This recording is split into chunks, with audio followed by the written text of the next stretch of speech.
I have a question, and it's a question specifically for the gentlemen in my audience. Be honest, guys. Do you ever look at your sister or your cousin and think, oh my god, oh my goodness, what I wouldn't do to her, the good time I'd give her? No, me neither.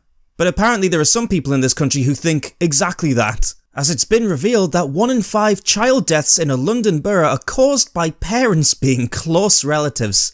Now, before I go on, there's no prizes for guessing which kind of borough this is in London and which group of people are responsible for it. You know where this is heading. A new report from the London Borough of Redbridge has revealed almost 1 in 5 of all child deaths in the area since 2008 were down to their parents being close relatives. Oh, that's so nice to think of. Oh. The council's report found that between 2008 and 2016, 19% of child deaths in the borough were caused by infants being born to consanguineous relationships. I hope I'm saying that right, I've never heard that word before. Marriage or otherwise sexual relations between couples who are first cousins or closer. Closer! Oh, I shouldn't laugh, but oh dear.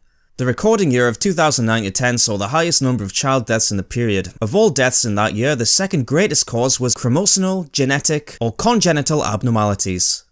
Who's fucking their sisters? Come on. The Ilford Recorder reports the remarks of Child Death Overview Panel Chairman Gladys Xavier, what a name, who told the meeting there were ongoing education programs targeting Asian communities in the area to address the prevalence of incest, which the paper referred to as a continued problem. And by Asian, they don't mean your lovely Chinese student down the road who's studying engineering. No, not that Asian. The council has also asked local schools to emphasise the teaching of genetics to children. Oh, now we're going down a dangerous road. Teaching genetics to children, that sounds very Hitlerish to me, you Nazis. Genetics, no. We can't have that. The 2011 census found that 41% of Redbridge residents identify as Asian or Asian British.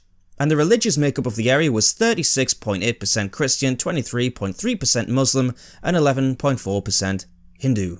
Now this article just sounds racist to me, I don't know what you think. I refuse to believe that this is possible in our multicultural utopia that we live in. Concerns over consanguineous relationships in Redbridge focus around particular communities in the borough, with the report stating that the practice is most common among Pakistani communities, and the same pattern can be observed in Redbridge. Pakistani community? Oh no, they're brown people! No! Why can't you say it's white Dutch or something? Oh.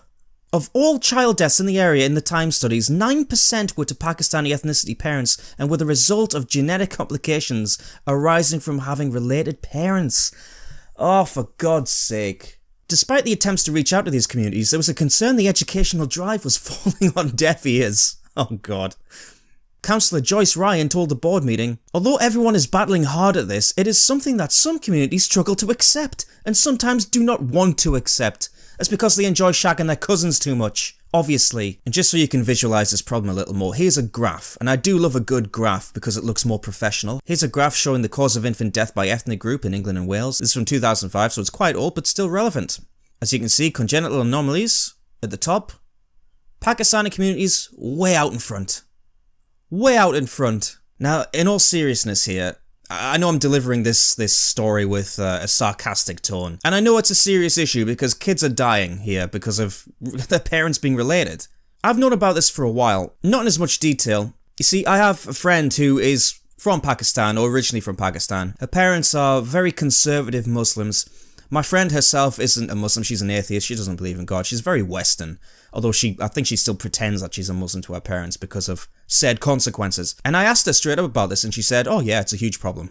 It's a huge, people marrying their cousins, having kids with their cousins in the Pakistani community, massive problem.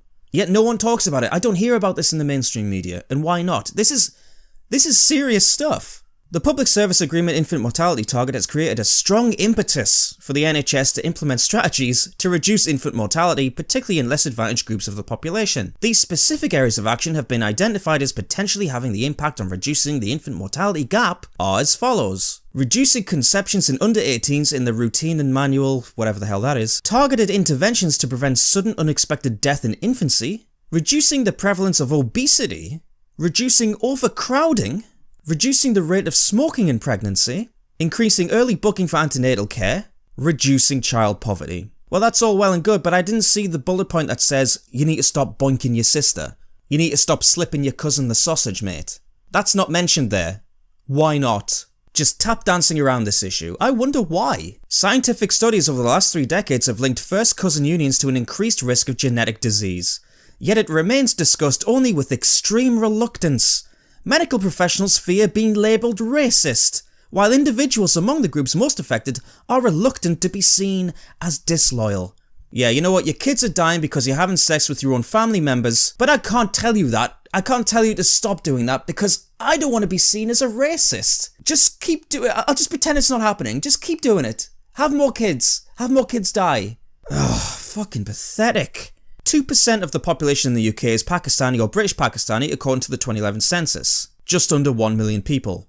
Estimates suggest half of marriages are consanguineous between blood relatives, a largely cultural tradition aimed at keeping wealth and property within families. Oh, well, that's a great reason to do it. Such marriages are also common in Arab countries in North Africa. This means a disproportionate number of children from these backgrounds are stillborn, die during childhood, or live with lifelong genetic disabilities. At great cost to the UK taxpayer, I'd imagine, but we'll get to that in a minute. Hundreds of such conditions, many of them so rare that they've never been seen in Britain, are now being diagnosed at children's hospitals. Typically, the effects include neurological problems, heart or kidney failure, lung and liver failings, blindness, deafness, and learning problems. You know what? I've changed my mind. Diversity is our strength. This is cultural enrichment because we're seeing diseases that we've never seen before in Britain. These immigrant communities are really bringing us new stuff. Oh, God love them. Figures obtained by the Mail on Sunday under the Freedom of Information laws reveal a huge challenge, not only for such communities, but also for the health service. And it comes with vast financial implications. The figures show that up to 20% of the children treated for congenital problems in cities such as Sheffield, Glasgow and Birmingham are of Pakistani descent. 20%. A figure significantly greater than the background populations, which can be 4% or lower. Birmingham Children's Hospital alone has seen the number of Pakistani children treated for genetic disorders increase by about as much as 43% since 2011. But that is Birmingham, and anyone who's been to Birmingham knows exactly why that is. It's barely a British city anymore, you know what I'm talking about. Officials admit it is impossible to calculate the cost of treating these problems, but there is no doubting the extraordinary scale of the expense, which even in 2004 was estimated at £2 billion a year. You know what? We're coming up to an election, and every election cycle, one of the big issues, one of the top 3 issues, it's always the NHS. It doesn't matter who's in power, who's trying to get in power. Always the NHS. How are we going to fund the NHS? Strangely, this problem never comes up. Never comes up.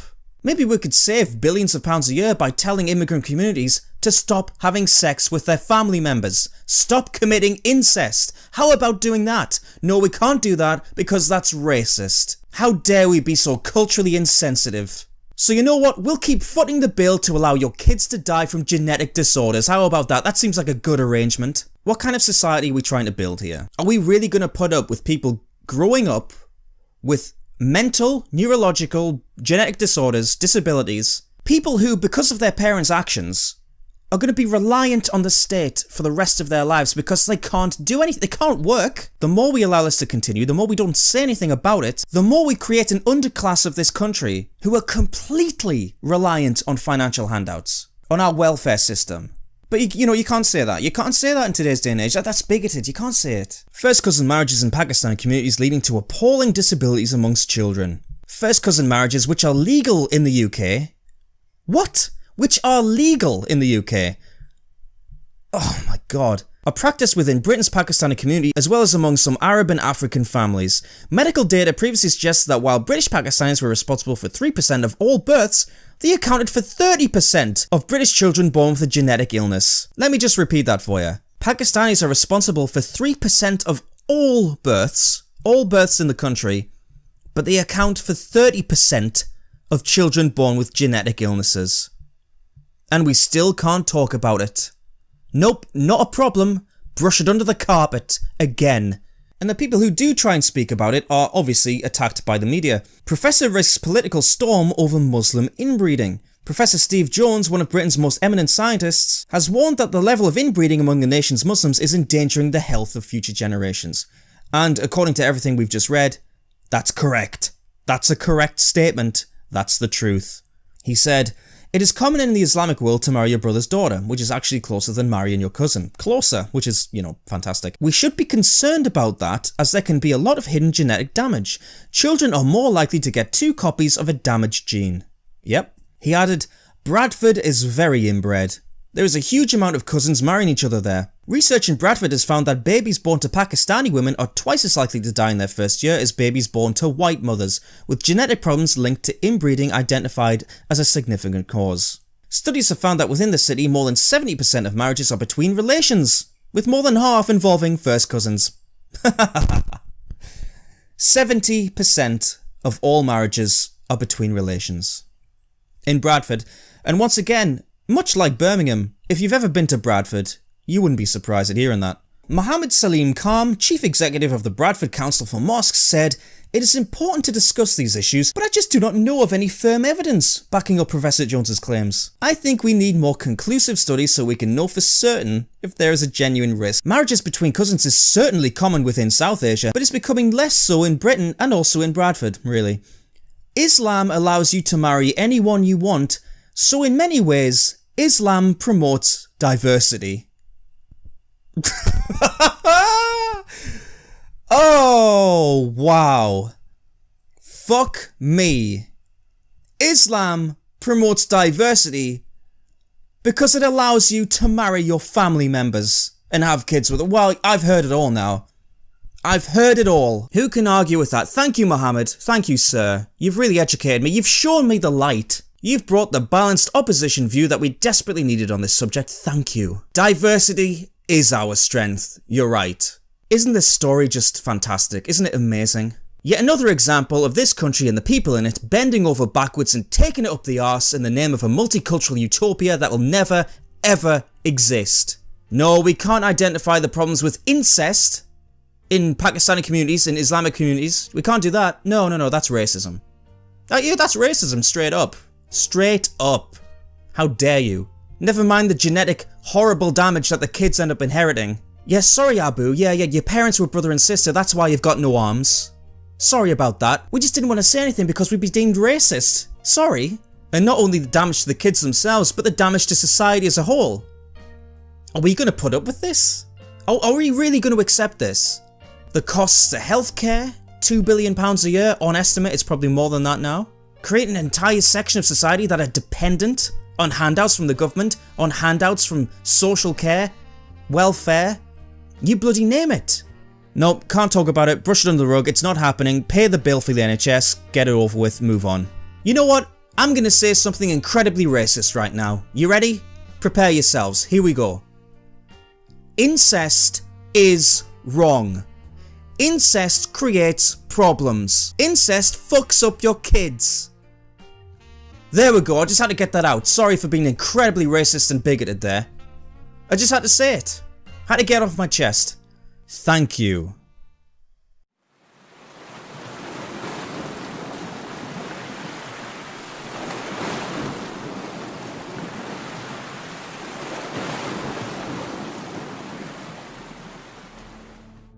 Thank you very much for watching, ladies and gentlemen, especially to my Patreons, these lovely chaps here. I greatly appreciate the support you're giving my channel. If you'd like to support the channel too, my Patreon link is down below, as well as all my social media links. Once again, thanks a lot for watching, and I'll see you next time.